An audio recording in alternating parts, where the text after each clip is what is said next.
If you are the typical powerlifter dealing with knee pain, the biggest thing that we need to be doing is progressing our way into loading deeper knee flexion so we can build tolerance at the joint. But I've got more than one video on that. I'm going to link the best one below because today we are talking about when things aren't quite as typical. What do I mean by not so typical?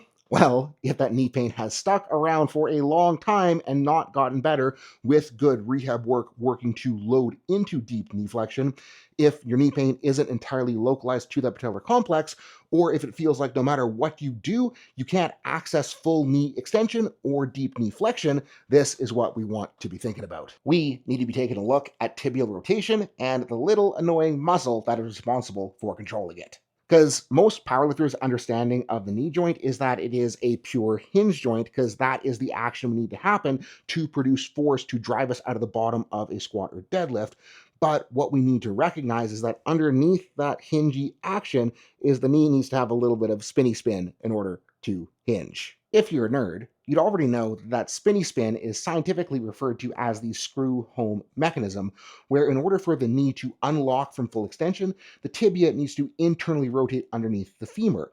In order for the knee to lock out, the tibia then needs to externally rotate as that knee extends. And the muscle that is going to need to contract to create that internal rotation in order for the knee to bend and lengthen to allow the external rotation for the knee to extend is called the popliteus, which originates on the lateral condyle of your femur, or the backy, outsidey part of your knee joint, and then inserts on the posterior aspect of the tibia. So it runs behind your knee, crossing from the outside to the inside of the joint. How do we know if the popliteus and tibial rotation is a problem that we need to think about addressing? We are going to check up on tibial rotation. So if we are seated with our heels planted on the floor and knees bent, can we spin below the knee without the femur moving?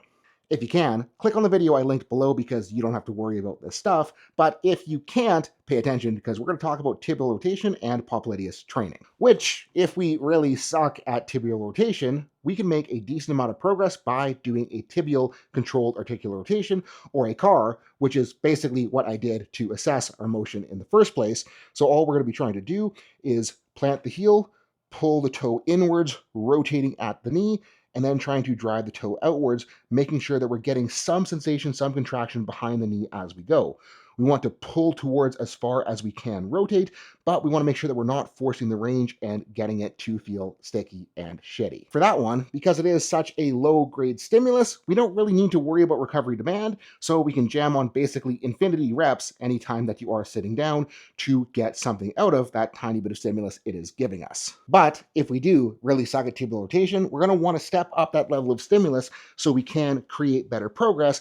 And in terms of creating range in that tibial rotation, my favorite thing to do is grab a yoga block or something of similar size. I like the yoga block, which is nice and squishy, which helps it to feel better. But we're going to plant that yoga block on the floor.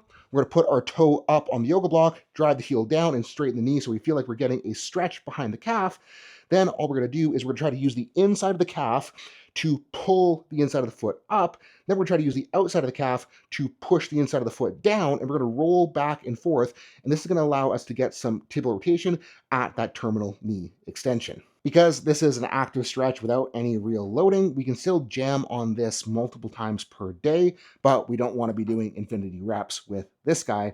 And in order to progress intensity, all I want to do is try to put more pressure through my foot so I have more of my body weight to rotate against. But if you guys have watched any of my other videos, we know that creating range of motion isn't the only aspect if we want carryover back to moving big weights, so we also got to worry about making that range of motion strong.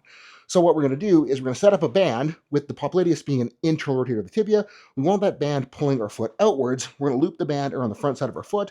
We're going to let that band pull us out to the side, and then we're going to pull back in until it feels like we have a nice, gnarly behind the knee pump. And because it is a little tiny muscle, we can start out with a little tiny band without a ton of stretch in it, but as you get in better shape and build things up, we can step our way up to a mini band or even a monster mini.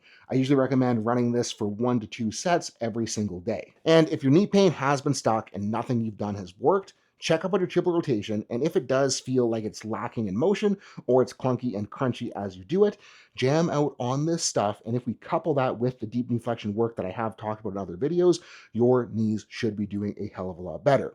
And if you're a powerlifter stuck with anything in the gym, whether it's pain and injury, whether it's technique, whether it's a sticking point, hit the link below and join the team, because I want to coach you to be a better lifter. And because everything we're doing in the team sounds too good to be true, I've got a free 7-day trial going on right now. So if you hit that link, you can get your first week absolutely free. If you're stoked and love it, stick around. If you think you're not stoked, no sweat, you can leave.